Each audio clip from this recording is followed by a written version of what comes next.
Bueno, buenos días a todas, todos, todos. Es un placer y un honor estar acá. Y bueno, voy a sentar porque mi idea es que haga una lectura para poder expresarme un poco mejor. Sí, está bueno. Bueno, es un gran honor y alegría estar aquí hoy. Entonces, me gustaría muchísimo agradecer a Alejandra, a Pablo, a Macarena, que también me ha ayudado, y también a todo el equipo de Convivi LGBT y también al Fulbright por la invitación generosa, la oportunidad de dialogar, a presentar mis análisis y conocer investigadores chilenos con trabajos tan interesantes como los que he leído. También muchas gracias a las personas presentes acá hoy. Me encanta Valparaíso, estoy muy contento de estar acá de nuevo. Es una ciudad hermosa, fascinante. Entonces, bueno, empiezo con un relato de campo. En una tarde calurosa de octubre de 2018, cerca del monasterio de San Bento, en el centro de la ciudad de São Paulo, entrevisté a Mauricio, nombre cambiado, así como a todas las otras personas mencionadas que voy a mencionar aquí. Mauricio, de 62 años, que se definía como un enfermero jubilado, gay, negro y de clase media. En esta conversación expresó sus opiniones con visible placer de poder narrar las batallas y las delicias de su vida en el contexto de las elecciones presidenciales de aquel año, 2018, que llevarían desafortunadamente a Jair Bolsonaro a la presidencia de Brasil. En cierto momento de la conversación, sin embargo, afirmó que desearía que los gays de mi generación ya no tuvieran que lidiar, según sus palabras, con el miedo, abre comillas, el miedo que tenemos los homosexuales a envejecer, a estar solos, cierra comillas.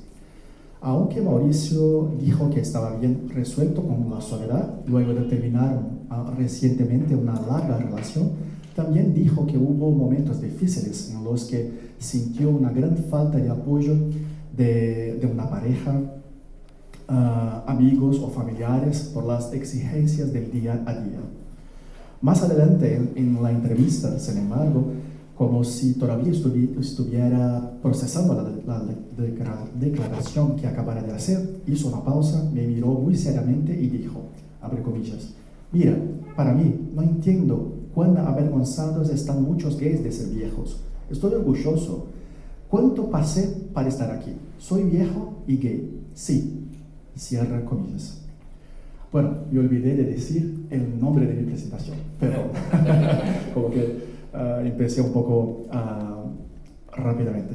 El nombre de mi presentación hoy es Teleologías cis heteronormativas, orgullos gris y hombres homosexuales mayores en Brasil. Bueno, continúo, pero la narrativa de Mauricio movilizó varias cuestiones, incluidas las concepciones sobre la homosexualidad y el envejecimiento, sobre los nuevos significados de la vejez, sobre las transformaciones en sus formas de entenderse a sí mismo y sobre la manera en que los movimientos sociales, así como los y las activistas del orgullo LGBT, se han preocupado cada vez más con las políticas de la diversidad sexual y de género más allá de la juventud y de la edad adulta. Eso a partir de una crítica al juventucentrismo que a veces resulta incluso en un imperialismo generacional de personas más jóvenes en los movimientos, incluso también en la academia. El relato de Mauricio, así como las de otras y otros interlocutoras en mi campo más reciente, fueron centrales para comprender parte de la compleja situación del nacimiento de lo que propongo llamar de un orgullo gris. En portugués se dice orgullo grisalho, como sería orgullo canoso quizás, no sé, algo así. Esta noción reúne el orgullo LGBT, producido a partir de los movimientos de liberación homosexual de los años 60 y 70, con el orgullo de ser viejo o vieja.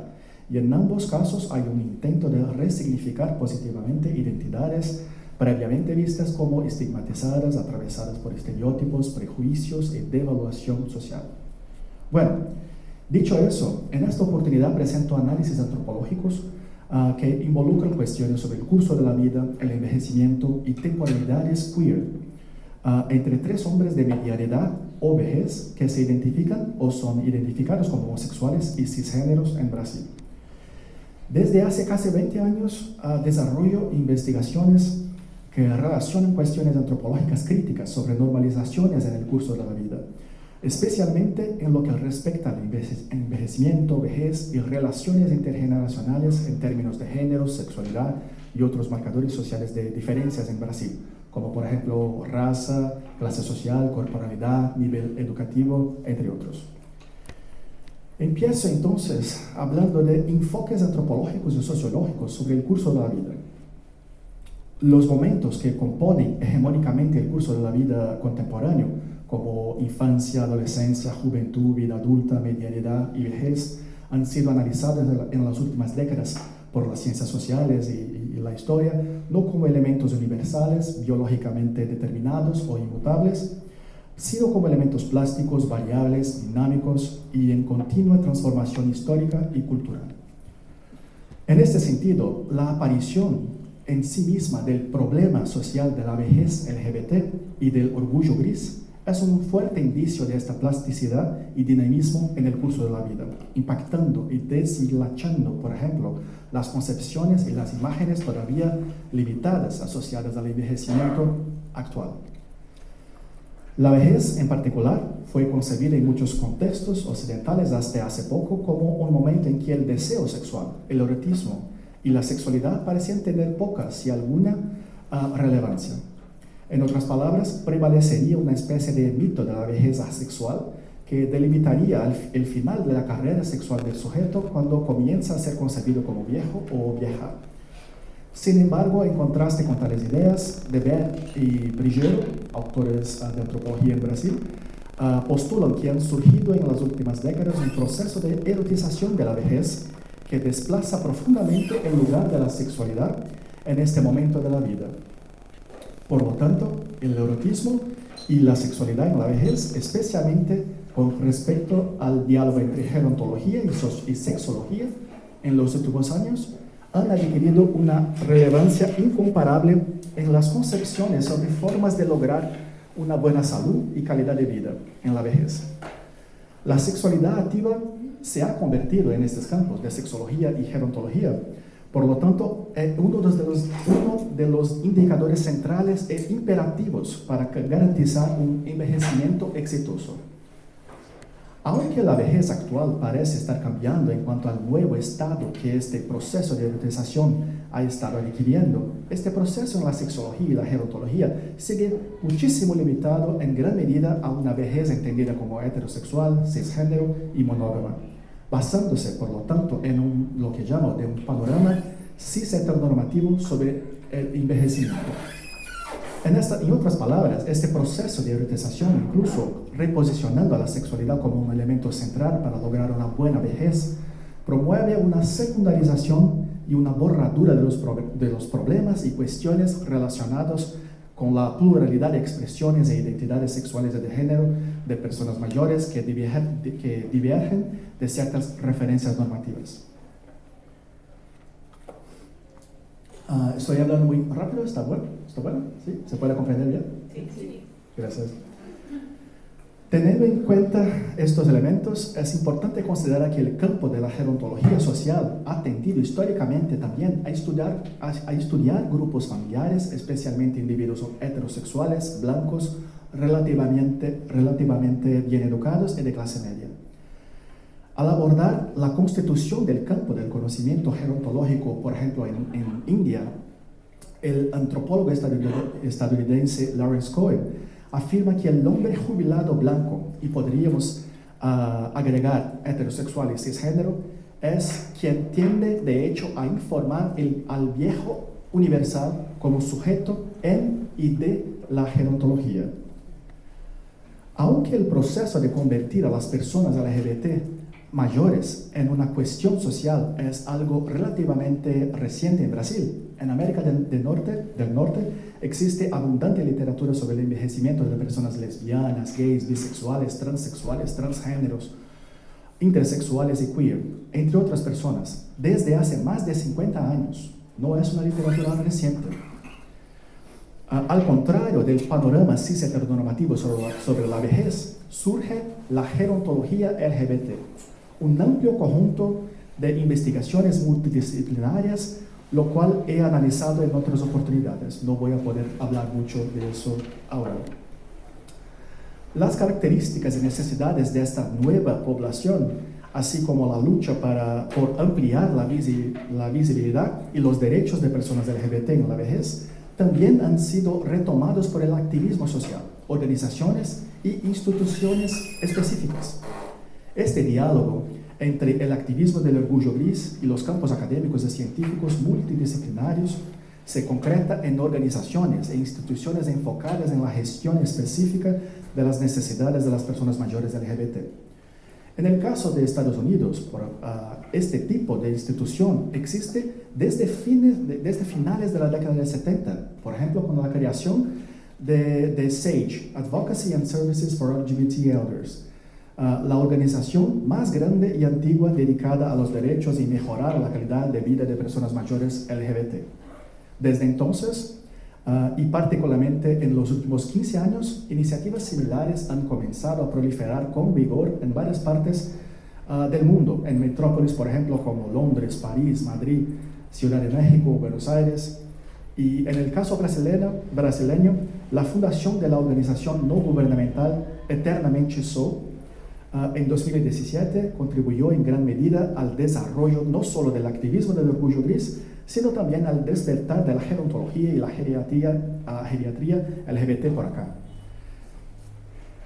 De hecho, desde la fundación de Eternamente Sou, su equipo multidisciplinario, compuesto por decenas de voluntarios, también ha organizado periódicamente a eventos, programas, cursos, además de promover investigaciones y publicaciones académicas, contribuyendo también a producción y difusión de artículos, por ejemplo, en televisión, en periódicos, en la internet, sobre personas mayores LGBT. En este sentido, las acciones, programas, eventos y dinámicas producidas por los últimos años por esta ONG han sido profundamente influyentes para visibilizar y hacer de la causa de las personas mayores LGBT un problema social progresivamente reconocido y legitimado en la esfera pública en Brasil. Por lo tanto, la crítica a la borradura de la diversidad sexual y de género en el envejecimiento promovida por esta organización y también por la gerontología LGBT en términos más amplios, cuestiona en cierta medida las concepciones de la vejez como un lugar meramente poblado por jubilados cisgénero, heterosexuales, blancos, cercados a la imagen tradicional, por ejemplo, del abuelo y de la abuela, ajena al proceso de erotización de la vejez. Es importante resaltar que tanto la literatura cuanto las organizaciones direccionadas a administrar la vejez de personas LGBT contribuyen para postular discursivamente particularidades de esos procesos de envejecimiento. Para tanto, dan centralidad a la afirmación de debilidades en las redes de apoyo social, al riesgo sobresaliente de soledad y narrativas recurrentes sobre la necesidad de que las personas mayores LGBT vuelvan al armario cuando ingresan, por ejemplo, a instituciones geriátricas y de salud. Este escenario, por lo tanto, parece estar marcado por una visión generalizadora sobre la vejez indefensa y por la afirmación de que lidiar con la estigmatización relacionada con expresiones e identidades sexuales de género disidentes contribuiría a una mayor probabilidad de redes de apoyo social frágiles, así como a un mayor riesgo de aislamiento en la vejez, en comparación con la población general. En este sentido, al mismo tiempo que se apunta esta diferencia en el envejecimiento hacia un exterior constitutivo cis-heteronormativo, el campo parece enfatizar la faceta comunal entre personas mayores LGBT, especialmente con respecto a la estigmatización, a los prejuicios y a la vulnerabilidad con respecto a las identidades sexuales de género, sumados a los desafíos vistos como típicos de la vejez, como el idealismo, la gerontofobia, por ejemplo. Por lo tanto, la gerontología LGBT ni siempre parece elaborar bien la tensión de las especificidades de las personas mayores LGBT, teniendo en cuenta que el conjunto de actores sociales bajo el acrónimo LGBT es en sí mismo interseccionalmente diverso, complejo, variable, heterogéneo, desigual, como parte de un procedimiento fundamental, por ejemplo, para garantizar el cabildeo político y el apoyo social y económico nacional y transnacional para una nueva causa social. Esta literatura en su conjunto, por lo tanto, busca constituir y producir discursivamente, en cierta medida, la vejez LGBT y las personas mayores LGBT. Tal producción ocurre a partir de la afirmación de una noción de totalidad, cohesión y coherencia colectiva, es decir, de un carácter de existencia dado y compartido por estas vejeces adjetivadas. Vejeces que, ipso facto, ganan una sustancia, una singularidad o una esencia a partir de la elección de ciertas características que se consideran compartidas. Tal proceso es parte de un movimiento discursivo más amplio de varios actores a favor de la constitución de colectivos discernibles del fondo social.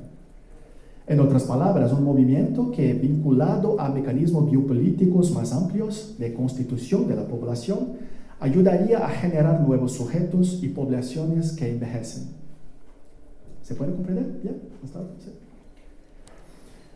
En este sentido, dicho proceso de constitución biopolítica, además del Estado y sus agentes, moviliza un conjunto de actores y parece permear igualmente el concepto de biolegitimidad de Didier Fassin. Por lo tanto, las propuestas del campo en términos de administración de la vejez de estas personas se dirigen hacia la creación de políticas públicas, programas de educación temática y la defensa de los derechos civiles que dan cuenta de escenarios considerados como desventajosos para personas mayores LGBT como sujetos ya materializados y motivados políticamente. Bueno, teniendo en cuenta estas consideraciones, hablo ahora de mis dos etnografías más recientes. Desarrollé mi trabajo de campo etnográfico para mi doctorado entre 2009 y 2013 y entonces examiné narrativas sobre experiencias de envejecimiento y sexualidad en la medianidad y la vejez de hombres que utilizaban sitios para interacciones homoeróticas en Internet, especialmente en la época a un sitio web llamado Manhunt, que ni sé si todavía está, bueno, fue antes de Grindr y todo más. Sí. Mis interlocutores entonces eran hombres cisgénero que mantenían prácticas sexuales homoeróticas y o que se identificaban como homosexuales. Ni todos ellos se identificaban como homosexuales. La mayoría de ellos eran de clase media, blancos, con un nivel educativo relativamente alto, tenían entre 45 y 70 años de edad y vivían en la región metropolitana de la ciudad de São Paulo, Brasil. También presento y analizo las narrativas de un interlocutor de mi investigación más reciente, realizada entre 2018 y 2022, que examina el surgimiento de la categoría colectiva personas mayores LGBT, así como la producción del orgullo gris en la ciudad de São Paulo. Por lo tanto, en este trabajo más reciente investigué el proceso de subjetivación y constitución biopolítica de las personas mayores LGBT, el desarrollo transnacional de la gerontología LGBT y también de instituciones dirigidas a este público en la ciudad de São Paulo y en otras partes de Brasil, centrándome sobre todo en el trabajo de la ONG Eternamente Solo. Por lo tanto, en mi investigación más reciente conocí, discutí y entrevisté, además de hombres cisgénero y homosexuales, también a mujeres cisgénero y lesbianas, hombres trans y mujeres trans y travestis de diferentes identidades sexuales y raciales entre 45 y 81 años, en su mayoría atendidos por la ONG Eternamente Solo. A pesar de esta pluralidad de interlocuciones, en esta oportunidad, desafortunadamente, presentaré el análisis de las narrativas de solo 3 de mis interlocutores en total. Todos hombres cisgéneros. 2 hombres cis blancos de mi campo más antiguo y 1 hombre negro y cisgénero en mi campo más reciente. Todos en la medianidad o en los primeros años de la vejez. Y es interesante tener en mente que en términos legales en Brasil, según el Estatuto de la Persona Mayor, o Estatuto da Pessoa Idosa, se considera mayor a la persona que tiene 60 años o más de edad. Además, dialogo también con una corriente de estudios queer producidos principalmente en las últimas 2 décadas en América del Norte y que se centra en las ideas de tiempo queer, queer time, y temporalidades queer, queer temporalities. Este aspecto, en términos generales, problematiza las formas en que ciertas concepciones poderosas y socialmente extendidas de la temporalidad y también del curso de la vida se basan en presupuestos heteronormativos y cisnormativos potentes. Tales supuestos influirían fuertemente en las formas en que se producen, difunden y sostienen culturalmente las concepciones hegemónicas del futuro, de futuros viables y también del curso de la vida. Entonces, la discusión hay mucho que ver con temporalidad y futuridad, horizontes de futuro. Estas concepciones temporales, hegemónicas por tanto, tienen un fuerte impacto en las expectativas respecto de la periodización del curso de la vida. Infancia, adolescencia, juventud, edad adulta, mediana edad, vejez, especialmente en lo que se espera que ocurra, se realice o se alcance en cada momento de la vida y también en sus transiciones. Entre las autorías en este campo, en Norteamérica, se pueden citar, por ejemplo, Lee Edelman, Jack Halberstam, Hasbir Puar, Tom Bostorff, José Muñoz, entre muchos otros y otras. El debate sobre temporalidades queer es bienvenido, pues en ambas etnografías que desarrollé, uno de los elementos que más se destacó fue la forma como mis interlocutores e interlocutoras narraron fuertes presiones sociales en el pasado y en el presente, especialmente desde sus familias de origen, para cumplir o alcanzar hitos y etapas considerados cruciales a lo largo de la vida. Tales hitos y etapas suponían y prescribían, en términos generales, el desarrollo de concepciones de sí cisgéneras, así como relaciones afectivos sexuales heterosexuales que resultasen en el matrimonio con alguien del sexo opuesto, seguido de la producción de hijos, la creación conyugal de la descendencia y el consiguiente mantenimiento de un hogar en bases heterosexuales y cisgéneros.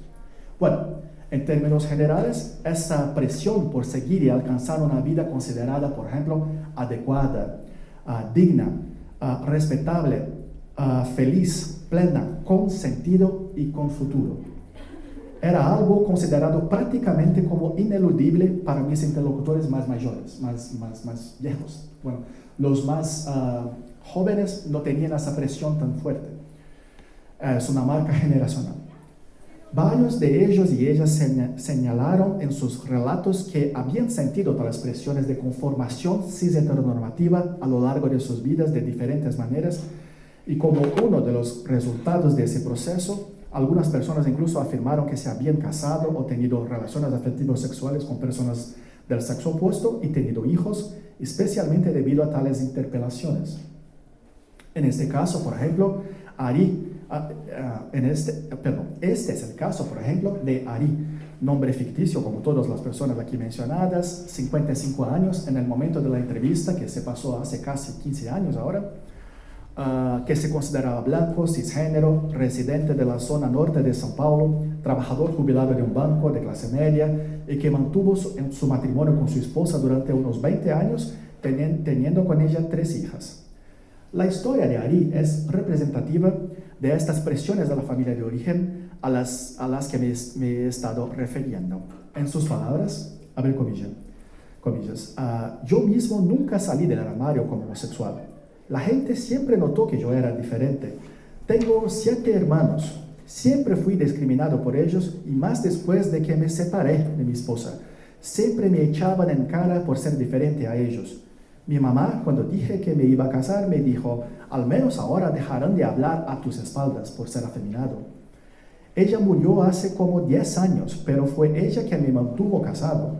Le dije que quería separarme y ella siempre me aconsejó que pensara en las niñas. Pero en el fondo ella quería decir, mira que los demás volverán a hablar de ti. Ella y mi padre me presionaron mucho cuando era joven.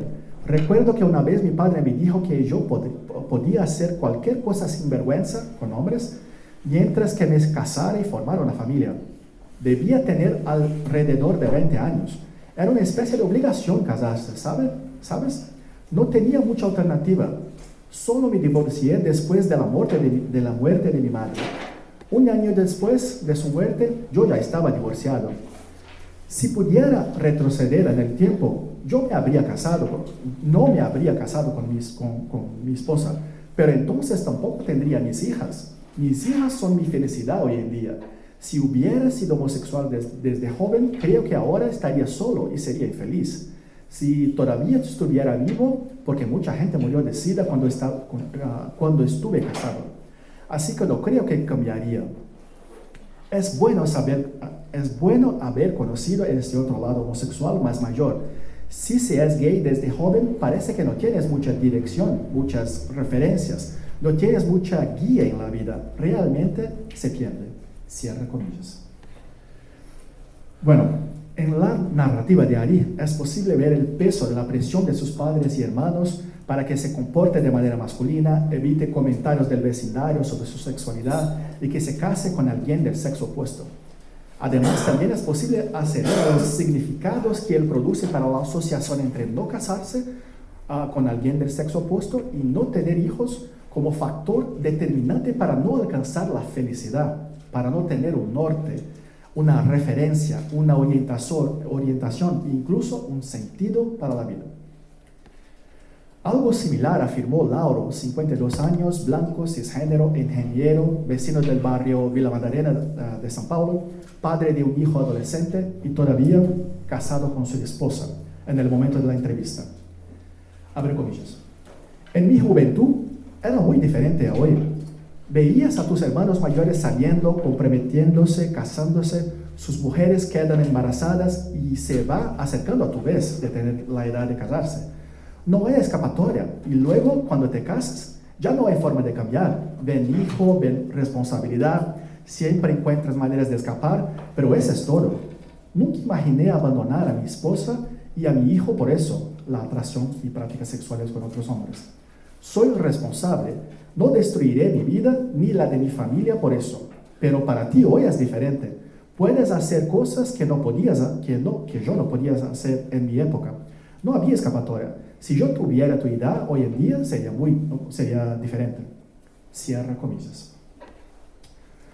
Bueno, por lo tanto, Ari y Lauro, así como otros contactos en este campo, especialmente aquellos de las cortes mayores, tendieron a concebirse a sí mismos como socializados en un contexto histórico-cultural en el que elementos como el matrimonio heterosexual y la posterior reproducción, similar al debate sobre temporalidades queer, sobre las nociones de temporalidad reproductiva de Jack Halberstam y futurismo reproductivo de Lee Edelman, demostraron ser elementos poderosos para dar forma a sus perspectivas futuras. Hay que tener en mente que para las generaciones de interlocutores con los cuales trabajé por muchos años, el matrimonio igualitario y la posibilidad de tener hijos de matrimonios, por ejemplo, con personas del mismo sexo, no era legal, social o políticamente viable. Algo que ha cambiado significativamente en los últimos años.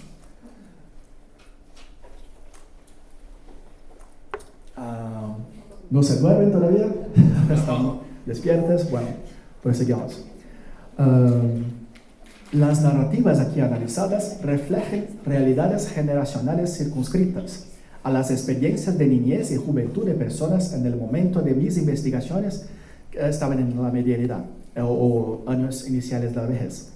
Es cierto que hoy, por cambios políticos culturales en América del Sur, en Brasil en particular, las personas, como en muchos países, se pueden casar con sus parejas y tener hijos, aunque no sin muchas luchas cotidianas. En relación a estas nuevas familias, hay que preguntarse de qué manera, por un lado, se está reproduciendo temporalidades reproductivas cis heteronormativas sobre el curso de la vida, más también, por otro lado, preguntarse de cuáles maneras estos arreglos familiares también contribuyen para transformar las bases normativas hegemónicas para las ideas de familia, conjugalidad y parentalidad. Continuando mis análisis, vuelvo a hablar ahora de Mauricio, el interlocutor cuya narrativa inició mi presentación. Mauricio, 62 años, cisgénero, gay, negro, abordaba su vida como un camino nebuloso, sin poder prever más que unos pocos pasos por delante. Abre comillas, siempre he vivido en el ahora. Pensar en el futuro siempre ha sido un lujo. Cierra comillas. me dijo una vez. Mi interlocutor comentó que siempre se había encontrado en desacuerdo con las expectativas de la familia, los amigos del vecindario, de que él fuera un niño más masculino y se interesara por las niñas a lo largo de los años 50 y 60, cuando era un niño. Abre comillas. Recuerdo una vez que mi padre me llevó al psiquiatra. Yo no entendía lo que estaba pasando. Mi madre llegó diciéndole al médico que su marido decía que su hijo es mariquita, mulherzinha, en portugués. Mi padre le dijo al psiquiatra que estaba preocupado por mi futuro, por lo que me tornaría, para que el psiquiatra pudiera hacer algo, tratarme. Yo era muy pequeño, debía tener unos 7 o 8 años, en mi generación descubríamos la sexualidad mucho más tarde y seguían poniéndome estas etiquetas y yo ni siquiera sabía lo que estaba pasando. Toda mi infancia y juventud fue algo en lo que mi padre... perdón, me perdí acá.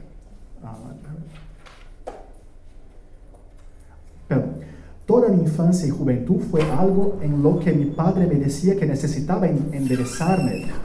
Crecí sintiendo que algo andaba mal en mí, en lo que hacía, en cómo era, en el rumbo que iba tomando. Gracias, querido.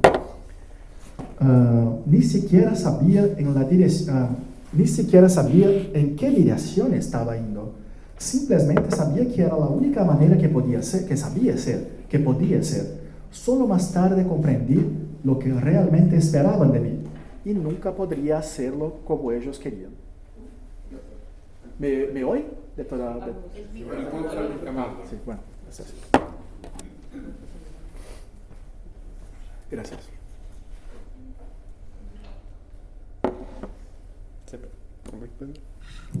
Sí, ahora sí. Sí, gracias. Bueno, prosigo.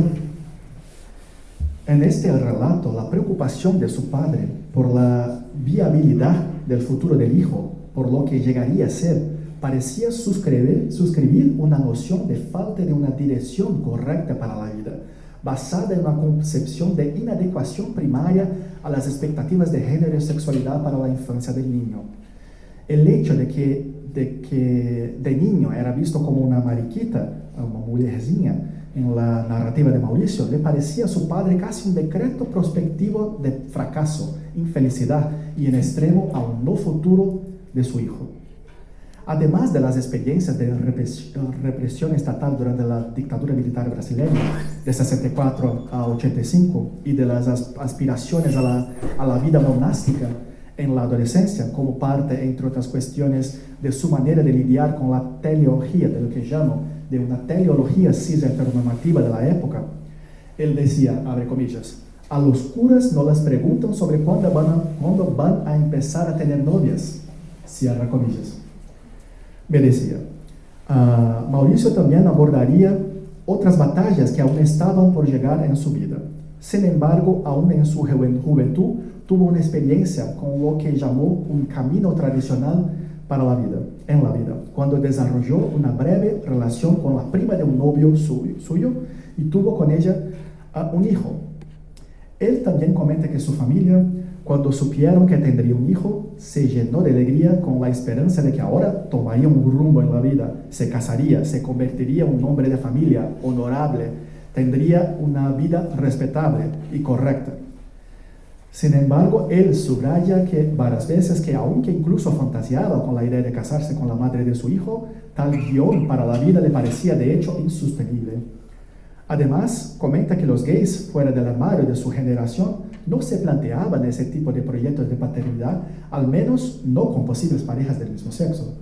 En su opinión, esto sería algo considerado más ampliamente como posible solo para generaciones más jóvenes, formadas en un contexto social más respectivo a las posibilidades de la parentalidad y la conyugalidad entre personas del mismo sexo.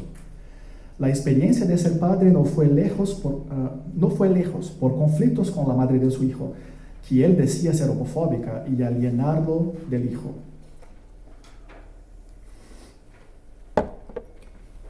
Bueno, mi interlocutor también afirmó que le llevó mucho tiempo en su juventud para conocer a hombres homosexuales mayores, y que incluso se preguntaba qué les pasaba a esos hombres cuando llegaban a la vejez. Esto le hizo pensar por momentos que la homosexualidad era algo específico o incluso exclusivo de la juventud, quizás una fase. Según él, en su época prácticamente no había homosexuales mayores representados, por ejemplo, en telenovelas, libros, películas, y estos hombres no solían estar presentes de manera significativa en los bares y discotecas de ambiente que frecuentaba en aquella época. Así, la ausencia de tales modelos de referencia le causó una gran angustia existencial y afectó sus posibilidades de prever o planear el futuro, fuera de los guiones tradicionales o lo que llama de una teleología cis-heteronormativa. La inestabilidad resultante de este conjunto de cuestiones hacía difícil, en su opinión, ver qué podría significar el futuro siendo gay y viejo. Aunque tenía miedo de lo que le parecía lanzarse a la oscuridad, al negarse a seguir ciertos hitos para lograr una vida exitosa, Mauricio dijo que sentía que el único camino posible era enfrentar esos miedos para poder existir de la manera deseada o por lo menos viable para sí mismo. En verdad, muchos interlocutores me decían cosas semejantes, teniendo aflicciones semejantes a las de Mauricio. Algunos incluso consideraron quitar sus vidas ante la imposibilidad de vislumbrar modelos de futuro viables, sin pareja, hijos o familia en ciertos términos. Sin embargo, Mauricio también afirmó que esto, por otro lado, le ayudó a lanzarse a la inmediatez en lugar de a la planificación de la vida. Todavía como adulto joven, Mauricio relata un hecho extraordinario ocurrido a mediados de los años 80 que habría intensificado aún más esta sensación de inmediatez, lo que él dice que fue una sentencia de muerte al recibir el diagnóstico de su seropositividad. Según sus relatos, en medio del proceso de producir una viabilidad existencial, fue necesario seguir un camino en cierta medida desviándose y desafiando ciertos guiones, modelos y guías tradicionales de vida. Aunque nunca imaginó que llegaría a la vejez, Mauricio se aseguraba de decir que ser viejo no era algo que él negaba o que le avergonzaba. Por el contrario, ser viejo le dio una sensación de victoria, logro e incluso privilegio. Abre comillas, nunca pensé que algún día sería viejo, que iba a llegar a ese momento. Nunca. ¿Cuántos de mis amigos no han tenido tanta suerte? Todo el mundo muere algún día, ¿verdad? Viví bien cada día. Me despertaba y pensaba, podría ser el último día, así que vivamos bien, ¿no?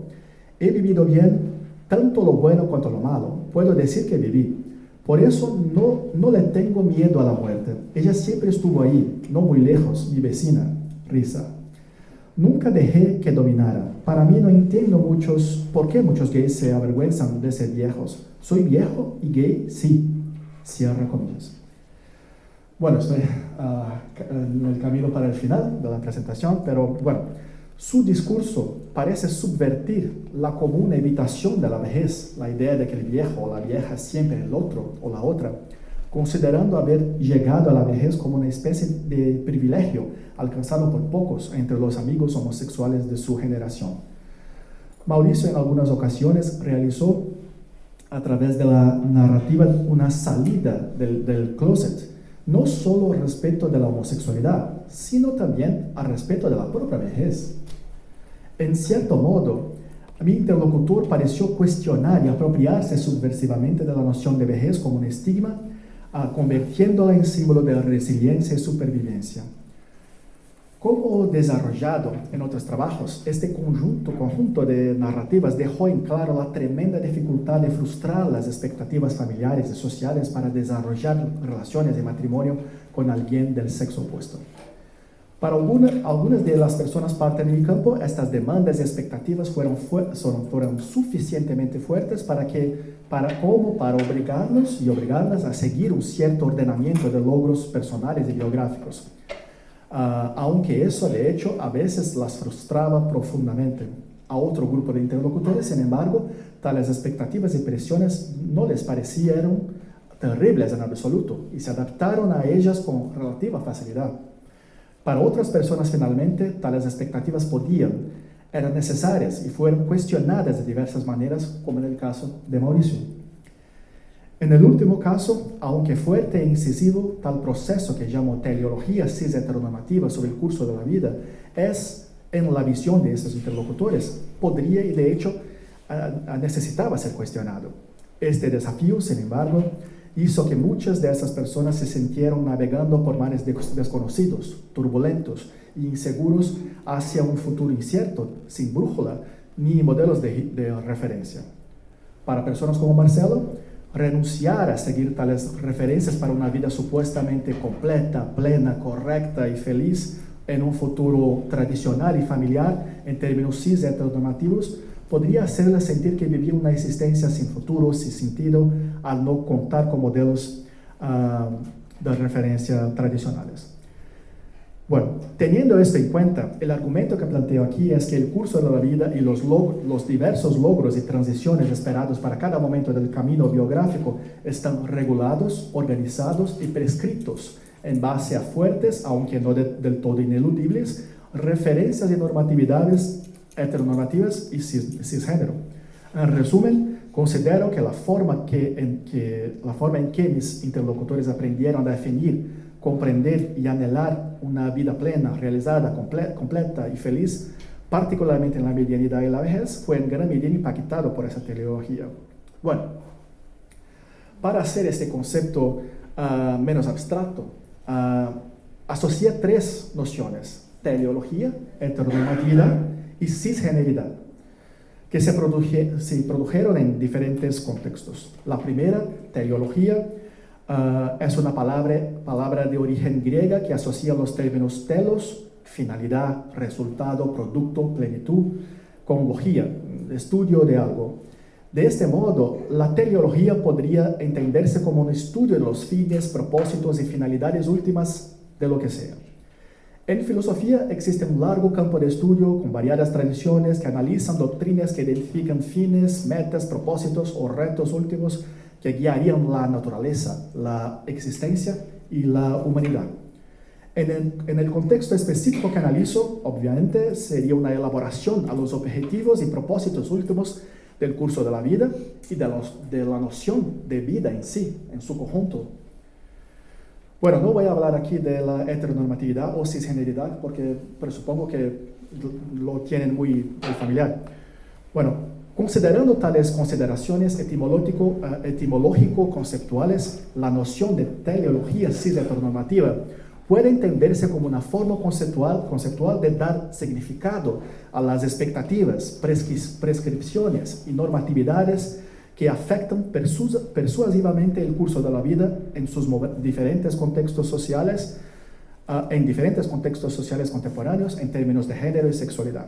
En otras palabras, la teleología cis-heteronormativa puede entenderse como una forma normativa de estipular metas, fines y objetivos últimos para el camino biográfico, que están guiados por referenciales heterosexuales y cisgéneros inequívocos y aparentemente ineludibles, y cuyo propósito lineal y su secuencialidad irretornable se convierten en un efecto social penetrante y convincente en principios fundamentales de explicación, significación y ordenamiento de la experiencia biográfica.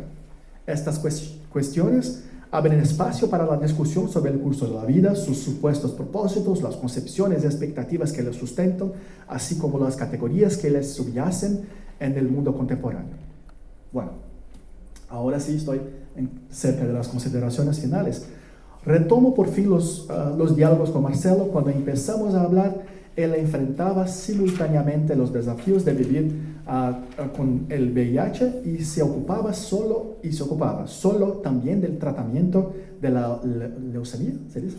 Leucemia y el cáncer de próstata que surgieron en los últimos años. Tomaba muchos medicamentos, se sometía a numerosas terapias, cruzaba la ciudad completamente solo para consultas y terapias accesibles, sintiéndose a menudo extremadamente débil. Como si eso no fuera suficiente, todavía enfrentaba serios problemas con las personas que vivían con él. Dijo que en la modesta habitación colectiva donde vivía, la gente no sabía que él era gay y seropositivo.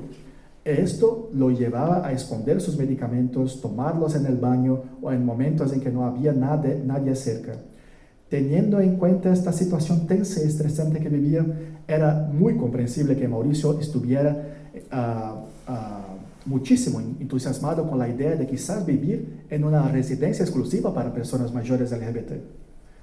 Además, como ya afirmé, a diferencia de mi investigación anterior, la actual resultó ser más amplia en términos raciales y socioeconómicos, incluyendo también a personas que se definían como negras y pardas, no blancas, de clase media, baja o de clases populares. Así también, pensando en una clave interseccional, esta diversidad de interlocutores contribuyó a darme cuenta de que en mi investigación anterior, para mi doctorado, mis interlocutores, casi todos hombres blancos, cisgéneros de clase media o de élites económicas, afirmaban en general que no sentían una falta significativa de una institución o de programas específicos para personas mayores LGBT.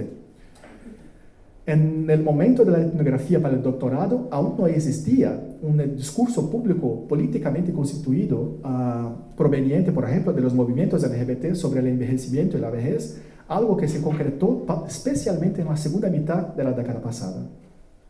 En mi campo actual, probablemente por tener contactos con personas mayores que eran atendidas por Eternamente Soul, y quizás también por el hecho de mis nuevos interlocutores e interlocutoras serem de clases trabajadoras y más pobres, así como personas no blancas, la demanda por la creación de instituciones sensibilizadas y por programas específicos para personas LGBT en la vejez resultaron ser demandas casi omnipresentes. Cuestiones de clase, raza y nivel educativo, entre otras, ciertamente juegan un papel en esta distinción entre interlocutores de diferentes campos. A modo de conclusión, Mauricio consideró que a pesar de no tener idea del poco tiempo, a modo de conclusión, Mauricio consideró que a pesar de tener idea del poco tiempo que le quedaba de vida, la existencia de Eternamente Soul y el avance de la causa de las personas mayores LGBT en São Paulo le habrían dado nuevas esperanzas de apoyo social.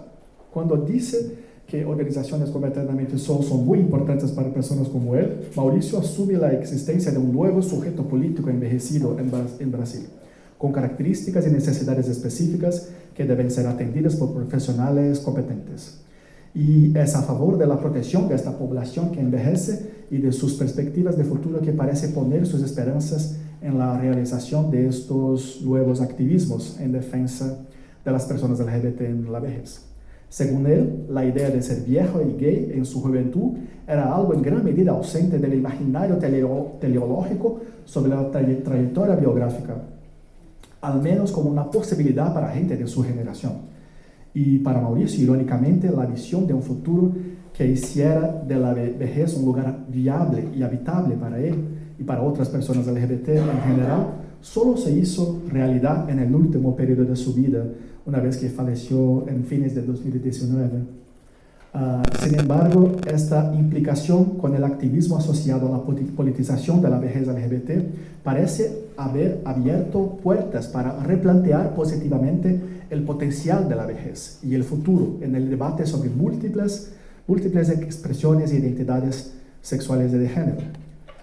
Aunque Mauricio quedó sin disfrutar del privilegio de un horizonte de futuro, de alguna manera, digamos, más planificable o tangible, el surgimiento del activismo sobre las vejeces LGBT y el orgullo gris, los programas y actividades de Eternamente Soul, del mismo modo que el desarrollo de la gerontología LGBT en Brasil, parecen estar contribuyendo a la producción de un futuro colectivo y nuevas concepciones temporales más allá de las limitaciones de las teleologías cis-heteronormativas sobre el curso de la vida para estas personas mayores y también para muchas personas más jóvenes, que ahora pueden tener acceso a un rol ampliado de futuridades indisciplinadas. Estas cuestiones, hasta cierto punto innovadoras, a su vez, son parte del proceso de constitución biopolítica de sujetos, identidades y poblaciones discernibles socialmente, especialmente desde las nuevas politizaciones del envejecimiento. Entonces, este cuestionamiento del panorama cis heteronormativo sobre la vejez ha reconfigurado el imaginario de este momento de la vida, haciéndolo más viable para sujetos antes considerados en gran medida alejados de él. Si las teleologías cis heteronormativas sobre el curso de la vida de las personas de la generación de Mauricio parecen hacer que la vejez fuera inhóspita e inviable como horizonte de futuro para personas como él, las formas contemporáneas de politización de la vejez que vengo analizando socavan, subvierten y resignifican estas potencialidades.